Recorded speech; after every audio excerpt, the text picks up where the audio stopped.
당신 그거 괴물 같아요. 무서워서 못해요. 그날 이후 우린 남남처럼 살았죠. 같은 집에 살지만 각방을 쓰고 대화도 끊겼고 부부관계는 단 한 번도 없었습니다. 형부 수연 언니는 절대 모를 거예요. 처제 유나의 속삭임에 온몸이 얼어붙었습니다. 유나야, 우리 이러면 안 돼. 왜요? 언니는 형부 거들떠보지도 않잖아요. 유나가 제 허벅지에 손을 올렸어요.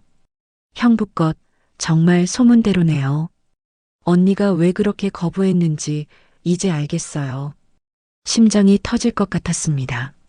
45년을 살면서 단 한 번도, 정말 단 한 번도 여자와 제대로 관계를 맺어본 적이 없는 제가 하필이면 아내의 친동생과 이런 상황에 처하다니요. 형부, 나는 언니랑 달라요. 나는 형부를 받아들일 수 있어요. 결혼 2년 차였습니다.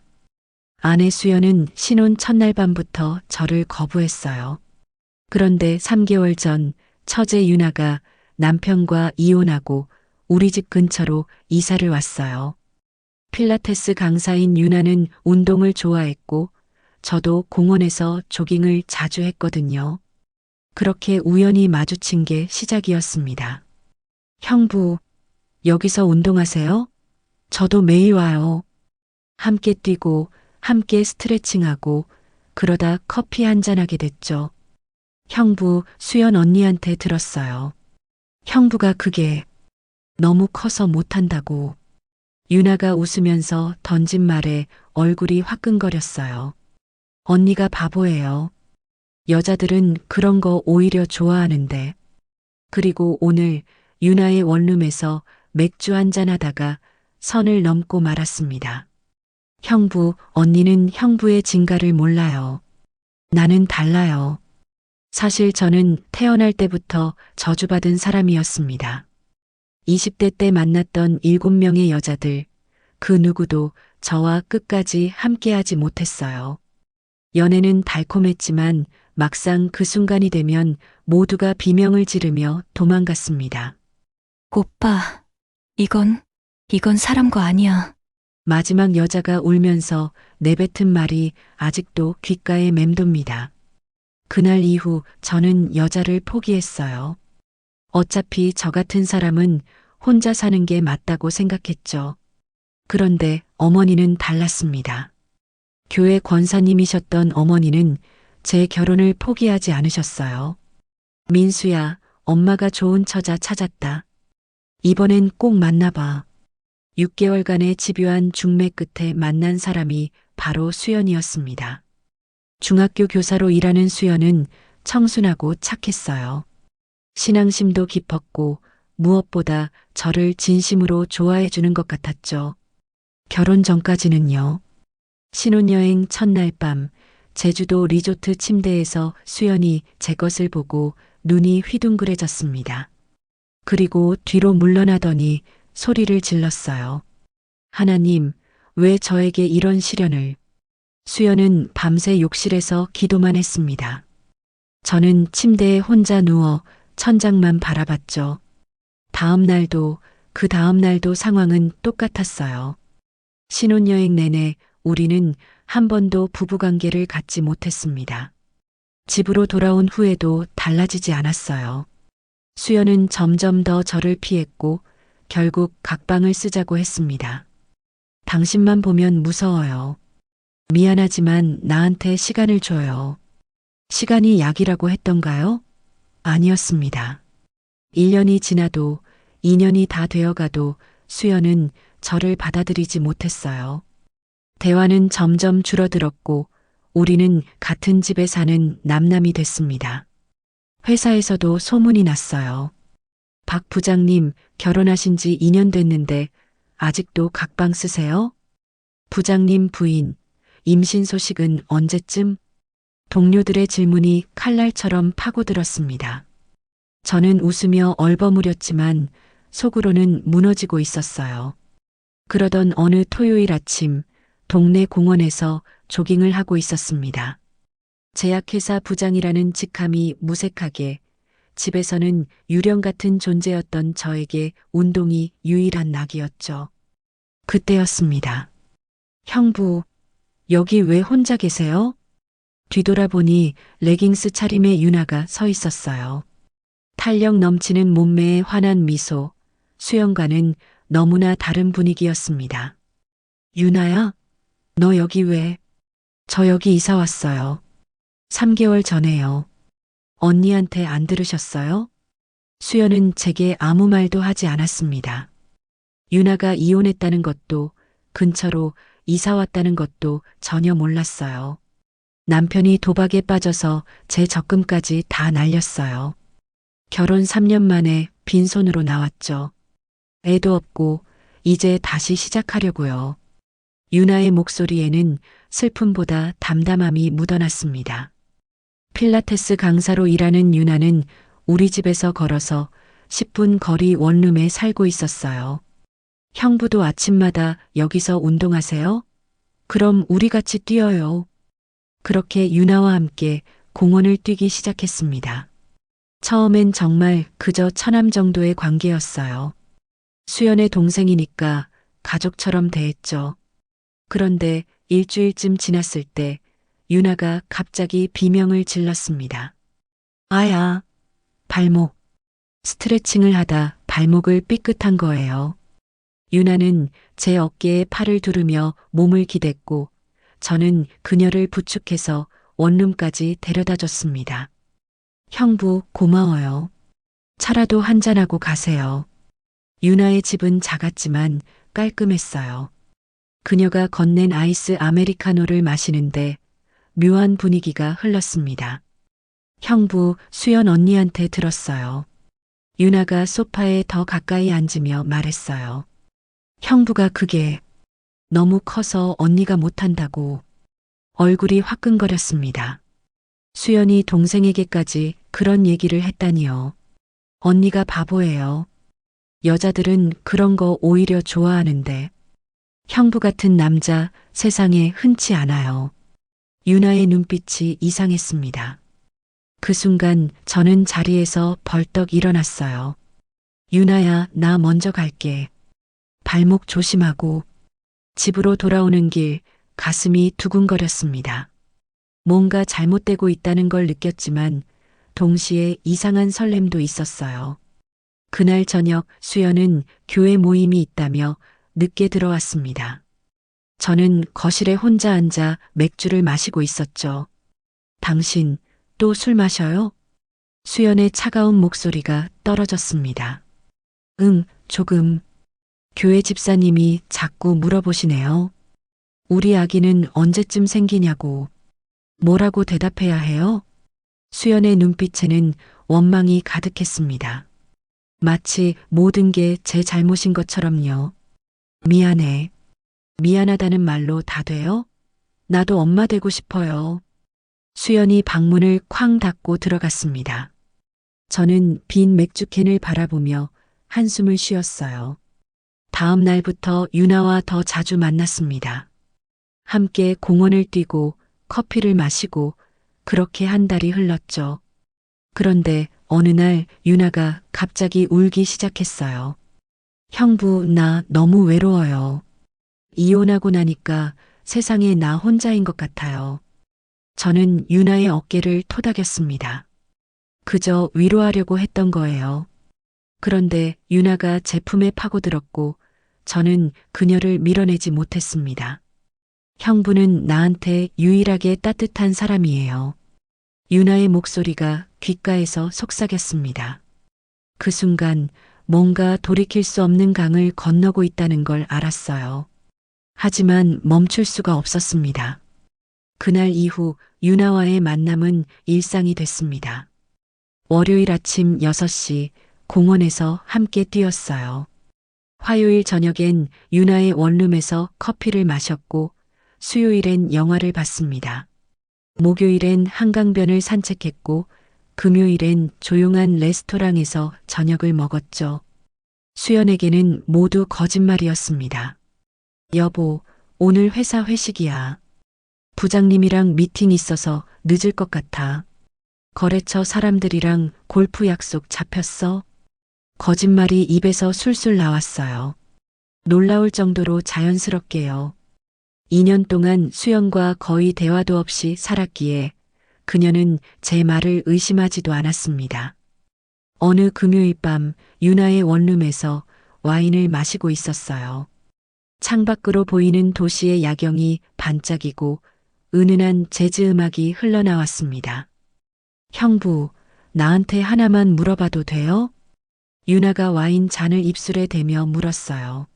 뭐든지. 형부는 언니를 사랑해요?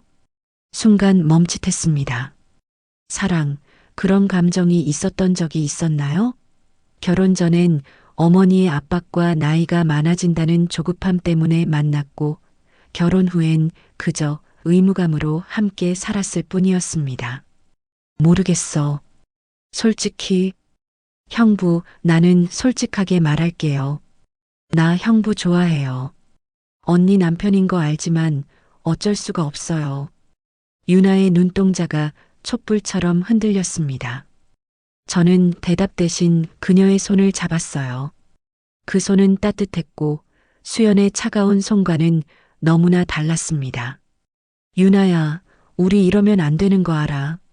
알아요. 근데 형부도 나처럼 외로운 거 알아요. 우리 서로 필요한 거예요.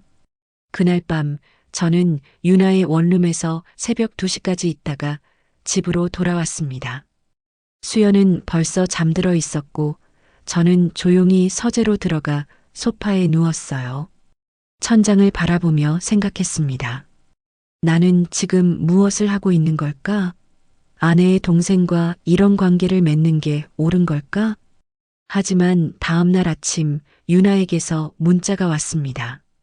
형부, 어젯밤 고마웠어요. 오랜만에 행복했어요.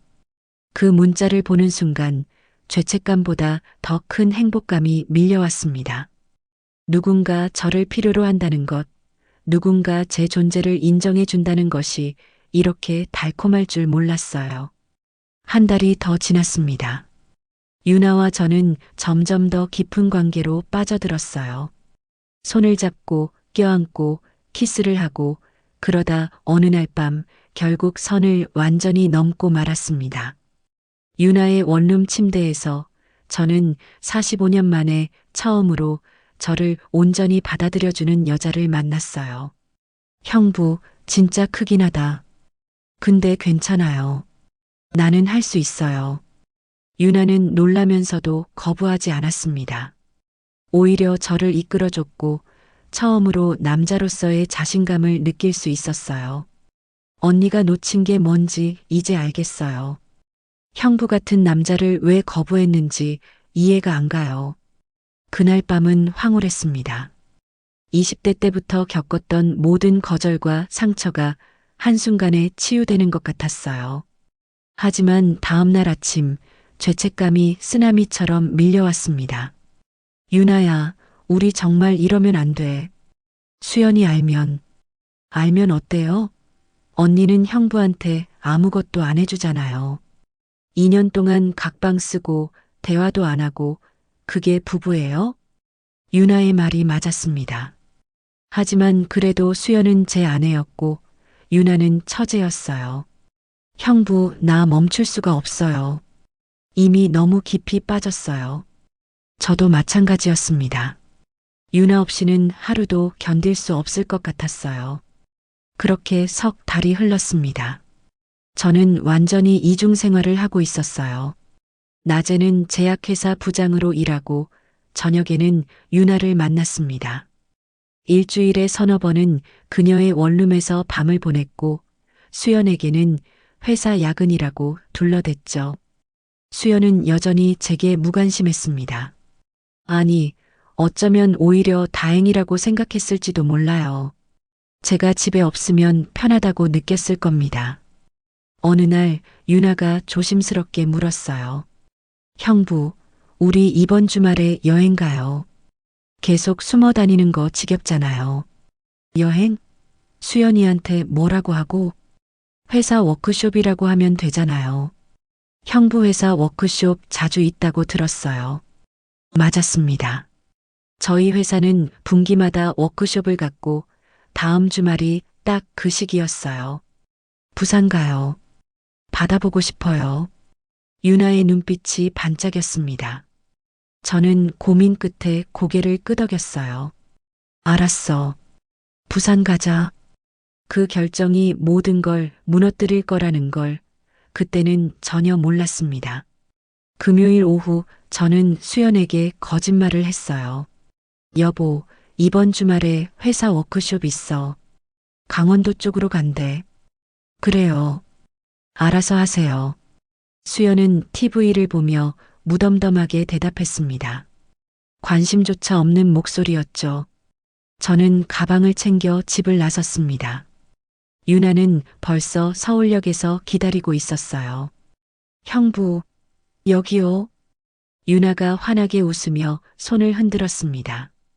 청바지에 흰색 티셔츠를 입은 그녀는 20대처럼 싱그러웠어요. KTX를 타고 부산으로 향했습니다. 창밖으로 스쳐 지나가는 풍경을 보며 저는 묘한 해방감을 느꼈어요. 마치 새장에서 벗어난 새처럼요. 형부, 행복해요? 유나가 제 손을 꼭 잡으며 물었습니다. 응, 행복해. 그 순간만큼은 진심이었습니다. 부산에 도착해서 해운대 근처 호텔에 짐을 풀었어요. 바다가 보이는 객실, 시원한 바람, 파도 소리가 창문 너머로 들려왔습니다. 와, 진짜 좋다. 유나가 발코니로 뛰어나가 바다를 바라봤어요. 햇살이 그녀의 머리카락을 비추고 저는 그 모습을 넋 놓고 바라봤습니다.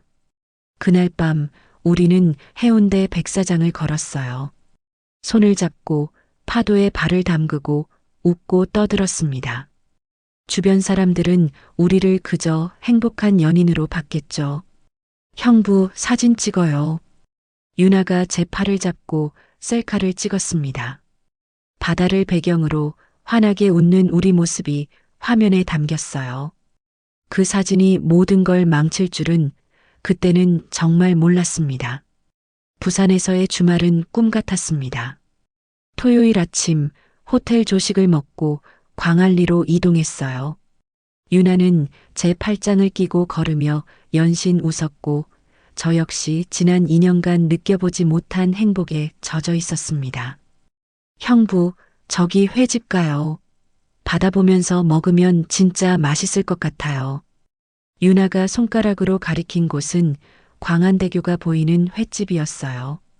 우리는 2층 창가 자리에 앉아 모둠회를 시켰습니다. 형부, 나 이렇게 행복한 거 처음이에요. 결혼했을 때도 이 정도는 아니었어요.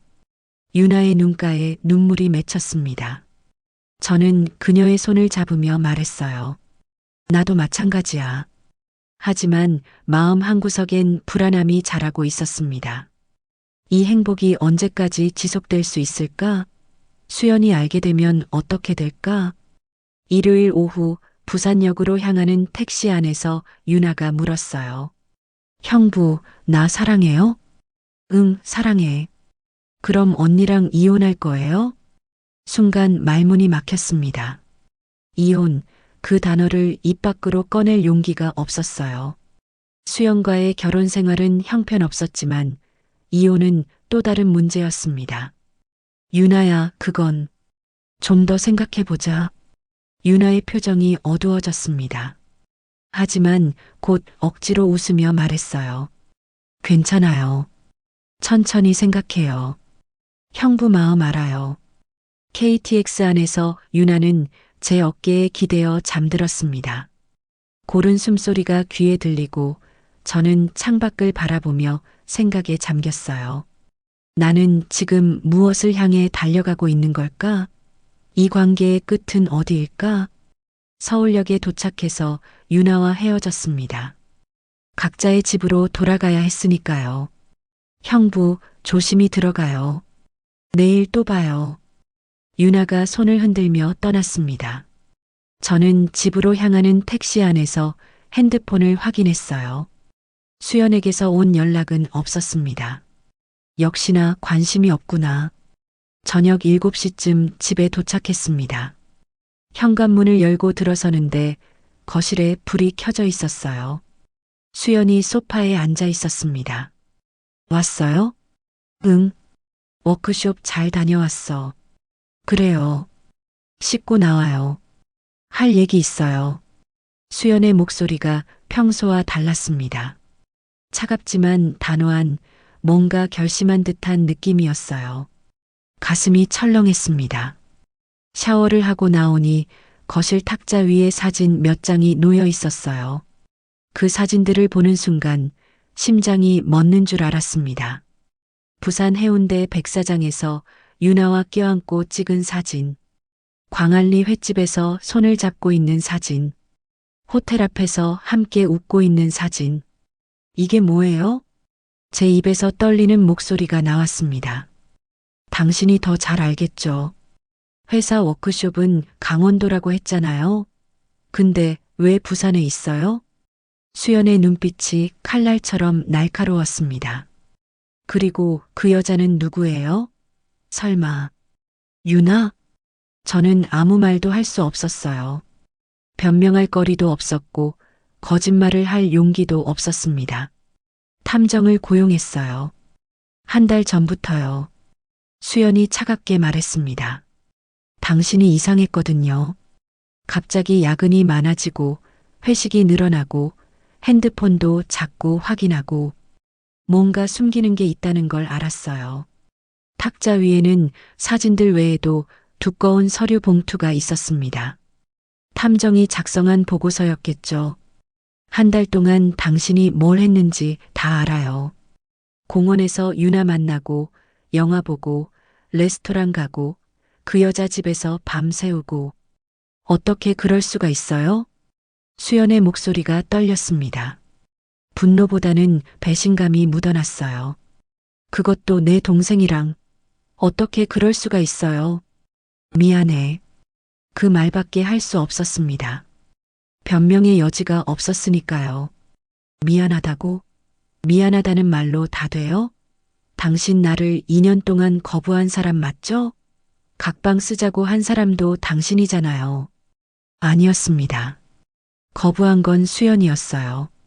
각방을 쓰자고 한 것도 수연이었죠. 하지만 입 밖으로 그 말을 꺼낼 수 없었습니다. 당신이 나를 거부했잖아요. 신혼 첫날 밤부터 당신이 날 괴물 취급했잖아요.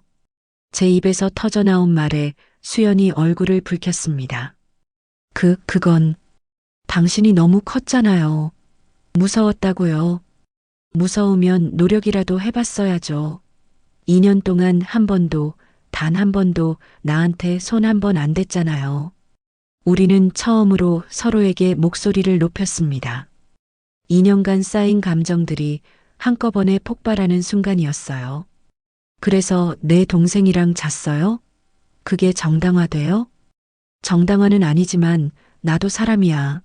나도 외로웠고 나도 사랑받고 싶었어. 사랑? 그게 사랑이에요? 배신이지. 수연이 사진들을 집어 던졌습니다. 사진들이 공중에서 흩날리며 바닥에 떨어졌어요. 내일 당장 부모님들 오신대요. 당신네 어머니도 우리 부모님도 다 알려드렸어요. 그 말에 온몸이 얼어붙었습니다.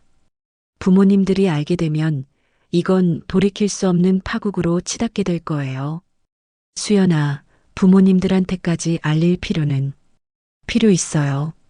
당신이 무슨 짓을 했는지 다 알려야죠. 그리고 유나도 내일 오래요. 언니 남편 빼앗은 년 부모님 앞에서 꿇어앉혀야죠. 수연의 눈에서 눈물이 흘러내렸습니다. 분노와 슬픔이 뒤섞인 눈물이었어요. 저는 소파에 주저앉았습니다. 모든 게 끝났다는 걸 알았어요. 유나와의 달콤한 시간, 그 모든 행복이 이제 지옥으로 변할 거라는 걸 느꼈습니다.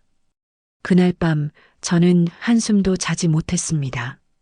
핸드폰을 꺼내 유나에게 문자를 보냈어요. 유나야, 수연이 다 알았어. 내일 부모님들 다 모이신대. 준비해. 10분 후 유나에게서 답장이 왔습니다. 형부, 나 무서워요. 어떡해요? 저도 무서웠습니다. 내일이 두려웠어요. 하지만 이미 엎질러진 물이었습니다. 미안해, 유나야. 내가 다 책임질게. 과연 그럴 수 있을까요? 아무도 모르겠습니다. 창밖으로 동이 트고 있었습니다. 새벽 공기는 차갑고 제 마음은 그보다 더 차가웠어요. 다음 날 오후 2시 우리 집 거실은 전쟁터가 됐습니다. 양가 부모님이 모두 모였어요. 제 어머니, 수연의 부모님, 그리고 유나까지. 소파에 앉은 사람들의 표정은 하나같이 굳어 있었습니다. 박민수, 네가 사람이냐? 장인어른이 제 뺨을 후려쳤어요. 45년을 살면서 맞아본 적이 거의 없는 저였는데 그날은 어떤 저항도 할 수 없었습니다. 장인어른, 죄송합니다. 죄송하다고? 죄송하다는 말로 이게 해결돼? 장모님이 눈물을 흘리며 수연을 껴안았습니다. 수연도 어머니 품에서 울고 있었어요. 엄마, 나 너무 창피해. 어떻게 얼굴 들고 살아? 제 어머니는 소파 끝에 앉아 고개를 숙이고 계셨어요. 교회 권사님이셨던 어머니에게 이 상황은 견딜 수 없는 수치였을 겁니다. 내가 너를 어떻게 키웠는데? 교회에서 얼굴을 못 들겠다. 목사님께 뭐라고 말씀드려야 하니? 어머니의 목소리가 떨렸습니다. 실망과 분노가 뒤섞인 목소리였어요. 그리고 방문 앞에 유나가 서 있었습니다. 창백한 얼굴로 두 손을 꼭 쥔 채로요. 유나, 너 이리 와봐. 장모님이 유나를 불렀습니다. 유나가 떨리는 발걸음으로 거실 중앙으로 걸어왔어요. 이 나쁜 년, 언니 남편을 어떻게 빼앗아? 찰싹? 장모님의 손이 유나의 뺨을 강하게 때렸습니다. 유나의 고개가 옆으로 꺾이고 빨간 손자국이 선명하게 남았어요. 엄마, 미안해요. 미안해? 미안하다는 말로 다 돼? 너 언니한테 무슨 짓을 한 거야? 장모님이 또다시 손을 들려는 순간 장인어른이 말렸습니다. 여보, 그만해. 때려봤자 달라지는 거 없어. 장인어른이 유나를 차갑게 쳐다봤어요. 유나야, 너 이혼하고 힘들었던 거 아빠도 안다. 그래도 이럴 수는 없는 거야. 언니 남편이잖아. 아빠, 나도 어쩔 수 없었어요. 형부가 뭐? 네가 유혹했잖아. 수연이 벌떡 일어서며 소리쳤습니다. 탐정한테 다 들었어. 네가 먼저 발목 다쳤다고 형부를 집으로 불렀다며? 네가 먼저 손을 잡았다며? 유나는 아무 말도 할 수 없었습니다. 사실이었으니까요. 언니, 미안해. 정말 미안해.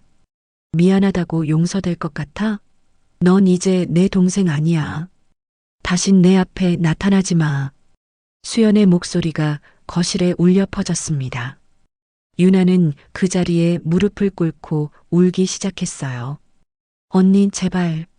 나도 외로웠어. 이혼하고 나니까 세상에 혼자인 것 같았어. 형부가 유일하게 따뜻하게 대해준 사람이었어. 그래서 언니 남편을 빼앗아? 그게 정당화돼? 장모님이 다시 소리쳤습니다. 너 이제 우리 집안 사람 아니다. 나가. 당장 나가. 엄마, 나가라고. 내 얼굴 보기 싫어. 유나가 비틀거리며 일어섰습니다. 눈물 범벅이 된 얼굴로 저를 한번 쳐다봤어요. 그 눈빛엔 원망과 슬픔이 가득했습니다. 형부, 유나야, 미안해. 그 말밖에 할 수 없었습니다. 유나는 고개를 떨구고 현관문을 열어나갔어요. 쿵, 문이 닫히는 소리가 심장을 찔렀습니다. 거실엔 무거운 침묵이 흘렀습니다. 모두가 할 말을 잃은 듯 했어요. 장인어른이 먼저 입을 열었습니다. 민수야, 우리 수연이랑 이혼해라. 이건 도저히 용서할 수가 없다. 장인어른, 변명하지 마. 네가 뭘 했는지 다 안다. 한 달 넘게 유나를 만났고 부산까지 여행 갔다며? 그동안 우리 수연이는 혼자 집에서 얼마나 외로웠겠니? 제게는 할 말이 없었습니다. 모든 게 제 잘못이었으니까요. 이혼 서류 변호사한테 맡겼다. 재산은 전부 수연이 갖는 걸로 하고 너는 빈손으로 나가는 거야. 알겠습니다. 제 어머니가 일어서서 장인어른께 고개를 숙였습니다. 사돈어른, 정말 죄송합니다. 제가 자식 교육을 잘못했습니다. 권사님 잘못은 아니에요. 그 자식이 잘못한 거죠. 그래도 정말 면목이 없습니다. 어머니가 눈물을 훔치셨어요. 70평생 교회에서 신실하게 살아오신 어머니에게 이 일은 견딜 수 없는 수치였을 겁니다. 그날 오후 6시쯤 모두가 집을 나갔습니다. 수연은 부모님 집으로 가겠다고 했어요. 당신 일주일 안에 집 나가요. 이혼 서류는 변호사가 연락할 거예요. 수연아, 말 걸지 마세요. 당신 얼굴 보기도 싫어요. 수연이 짐을 싸서 집을 나갔습니다. 저는 텅 빈 거실에 혼자 남았어요. 핸드폰을 꺼내 유나에게 전화를 걸었습니다. 한참을 울리다가 끊겼어요. 다시 걸었지만 역시 받지 않았습니다. 문자를 보냈습니다. 유나야, 괜찮아? 어디 있어? 30분 후에 답장이 왔어요. 형부, 나 필라테스 센터에서 해고당했어요. 소문이 났대요. 언니 남편이랑 바람 핀 년이라고. 가슴이 무너졌습니다. 유나까지 이렇게 망가지게 만들었구나. 미안해, 유나야. 다 내 잘못이야. 형부는 어떻게 할 거예요? 이혼해요? 그래야 할 것 같아. 재산도 다 수연이 가져가래. 그럼 우리는? 그 질문에 대답할 수가 없었습니다. 우리는 어떻게 되는 걸까요? 모든 걸 잃고 다시 시작할 수 있을까요? 회사에서도 소문이 났습니다. 다음 날 출근했더니 동료들이 수군거렸어요. 박 부장님, 소문 진짜예요? 처제랑.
유나야, 모르겠어.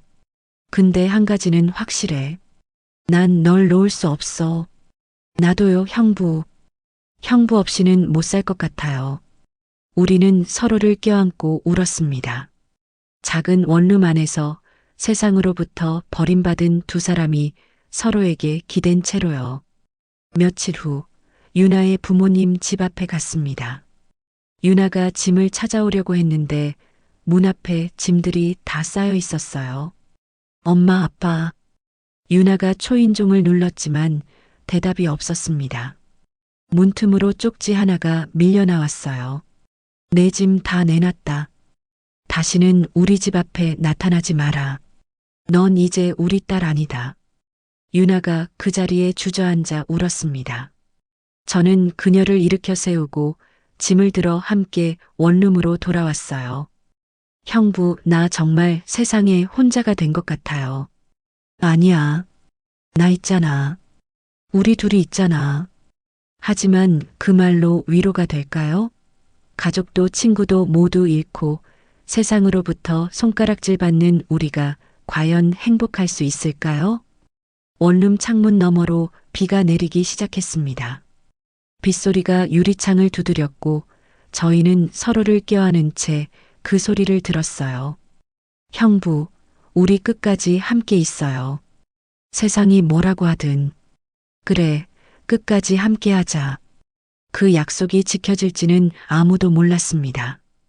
다만 그 순간 우리에겐 서로밖에 없다는 것만이 확실했어요. 밤은 깊어갔고 비는 계속 내렸습니다. 작은 원룸 안에서 우리는 서로의 체온으로 추위를 견뎠습니다. 6개월이 흘렀습니다. 겨울이 지나고 봄이 왔어요. 유나와 저는 여전히 10평 원룸에서 살고 있었지만 조금씩 안정을 찾아가고 있었습니다. 유나는 편의점 알바를 그만두고 작은 필라테스 센터를 새로 열었어요. 제가 어머니께 받은 돈과 제 퇴직금을 모아서 차린 작은 공간이었죠. 형부, 오늘 첫 수강생 등록했어요. 유나가 환하게 웃으며 말했습니다.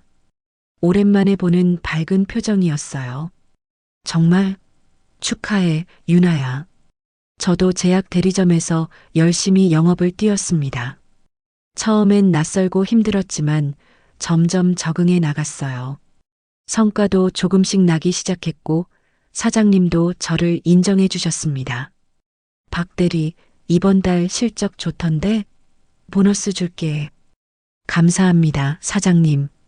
작은 성취들이었지만 그게 우리에게는 큰 희망이었습니다.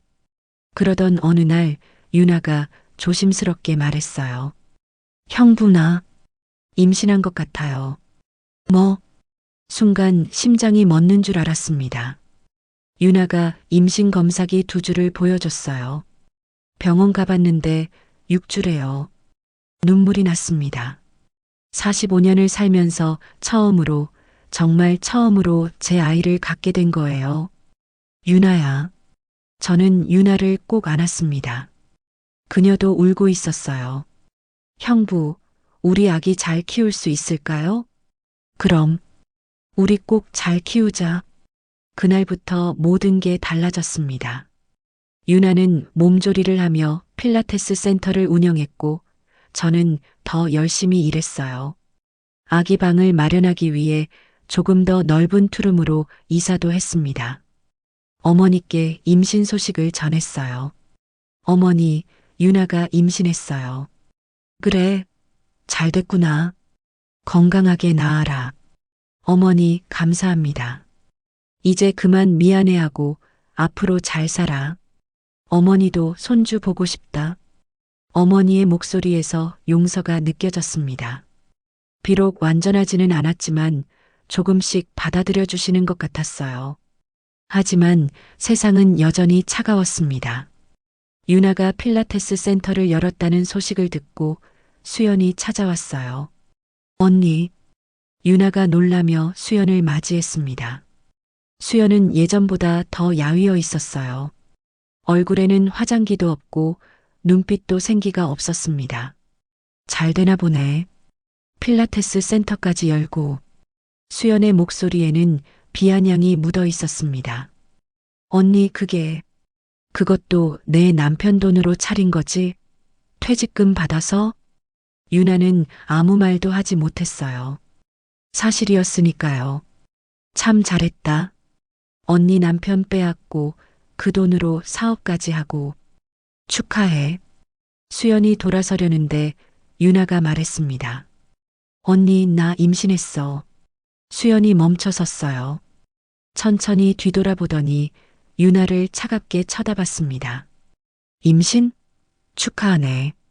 나는 2년 동안 간절히 원했지만 못 가진 거 너는 쉽게 가졌구나. 언니, 행복해? 내 남편이랑 아기까지 가져서 수연의 눈에서 눈물이 흘러내렸습니다. 분노보다는 슬픔이 더 크게 느껴지는 눈물이었어요. 언니 미안해. 정말 미안해. 미안하다는 말 이제 그만해. 듣기 싫다고 했잖아.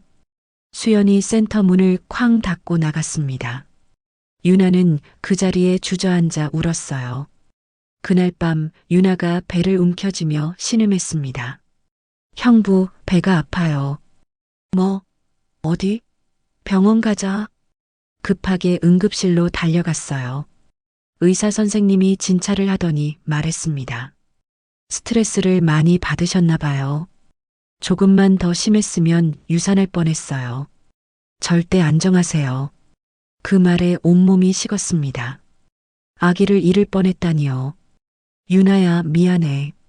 내가 잘 돌보지 못해서. 아니에요, 형부. 내가 언니 만난 게 잘못이에요. 병원에서 일주일간 입원했습니다. 그 일주일 동안 저는 유나 곁을 떠나지 않았어요. 회사에 휴가를 내고 매일 병실에서 그녀를 돌봤습니다. 형부, 고마워요. 형부 아니었으면 나 어떻게 살았을까? 나야말로 고마워. 우리 아기 꼭 건강하게 낳자. 퇴원하는 날 병원 로비에서 수연을 또 마주쳤습니다. 수연도 병원에 진료를 받으러 온 것 같았어요. 수연아. 수연이 유나의 배를 보더니 고개를 돌렸습니다. 하지만 몇 걸음 가다 멈춰 서더니 뒤돌아봤어요. 유나야. 응, 언니. 아기. 건강하게 낳아. 그 말을 남기고 수연이 사라졌습니다. 유나의 눈에서 눈물이 주르륵 흘러내렸어요. 언니. 비록 용서는 아니었지만 수연의 그 한마디에서 조금의 화해가 느껴졌습니다. 집으로 돌아오는 택시 안에서 유나가 제 손을 잡았어요. 형부, 우리 아기 이름 뭐라고 지을까요? 아들이면 준서, 딸이면 서연이 어때? 좋아요. 우리 아기 건강하게 낳아서 행복하게 키워요. 창밖으로 석양이 지고 있었습니다. 붉은 노을이 도시를 물들이고 저희는 서로의 손을 꼭 잡은 채 집으로 향했어요. 쉬운 길은 아니었습니다. 많은 사람들에게 상처를 주었고 저희도 깊은 상처를 받았어요. 하지만 그 모든 고통 속에서도 우리는 서로를 선택했습니다. 그리고 이제 새로운 생명이 우리에게 오고 있었습니다. 2년이 흘렀습니다. 유나는 건강한 딸을 낳았어요. 이름은 서연이, 눈망울이 크고 예쁜 아기였습니다. 서연이가 태어난 날 저는 분만실 앞에서 눈물을 흘렸어요. 축하드립니다. 딸입니다. 간호사가 작은 생명을 안겨줬을 때 45년을 살며 느껴보지 못한 완전한 행복이 밀려왔습니다. 서연아, 아빠야. 건강하게 자라줘. 유나의 필라테스 센터는 입소문을 타며 점점 커졌습니다. 수강생이 50명을 넘었고 강사도 2명 더 고용했어요. 유나는 훌륭한 사업가로 성장하고 있었습니다. 형부, 이번 달 매출 800만 원 넘었어요. 정말 대단한데? 저도 제약 대리점에서 인정받아 영업팀장으로 승진했습니다. 월급도 예전 부장 시절만큼은 아니지만 가족을 충분히 먹여 살릴 수 있는 정도가 됐어요. 박 팀장, 이번 분기 실적 1위야. 보너스 두둑하게 줄게. 감사합니다, 사장님. 투룸에서 살던 저희는 작은 아파트로 이사했습니다. 30평짜리 아담한 집이었지만 서연이 방도 따로 있고 거실도 넓어서 행복했어요. 형부, 우리 집 생겼어요. 진짜 우리 집. 유나가 환하게 웃으며 집안을 돌아다녔습니다. 서연이를 안고 거실을 뛰어다니는 유나를 보며 저도 웃음이 났어요. 어느 날 어머니가 집으로 찾아오셨습니다. 어머니, 그래, 손주 보러 왔다. 어머니가 서연이를 안아 올리셨어요. 서연이가 까르르 웃으며 어머니 얼굴을 만졌습니다. 이쁘네. 우리 서연이 참 이쁘다. 어머니, 진지 드시고 가세요. 유나가 정성껏 차린 밥상을 내왔습니다. 어머니는 조용히 드시다가 말씀하셨어요. 유나야, 너 고생 많았지? 아니에요, 권사님. 괜찮아요. 민수 잘 돌봐줘서 고맙다. 이 녀석 어릴 때부터 못난 구석이 많았는데 네가 잘 받아줬구나. 형부는 좋은 사람이에요. 저한테는 세상에서 가장 소중한 사람이고요.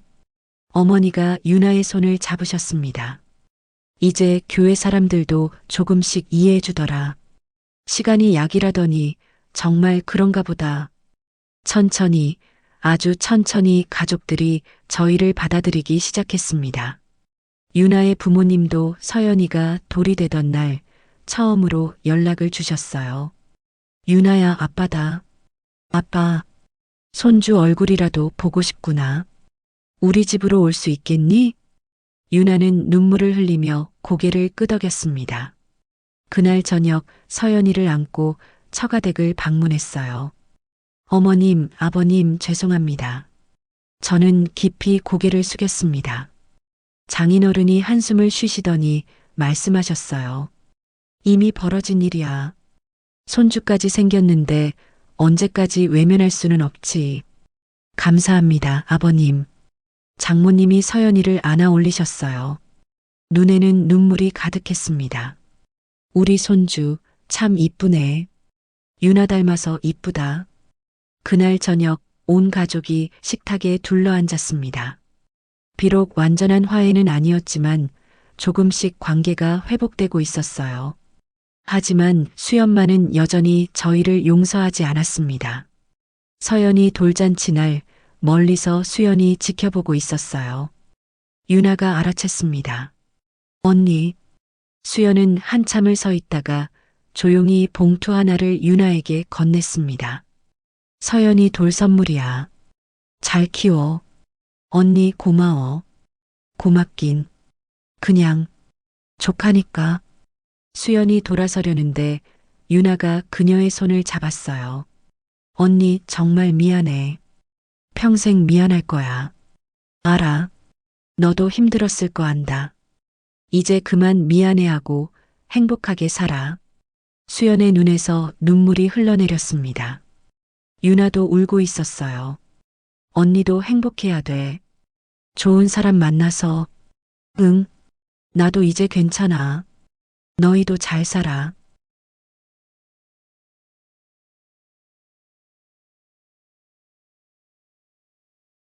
그럼.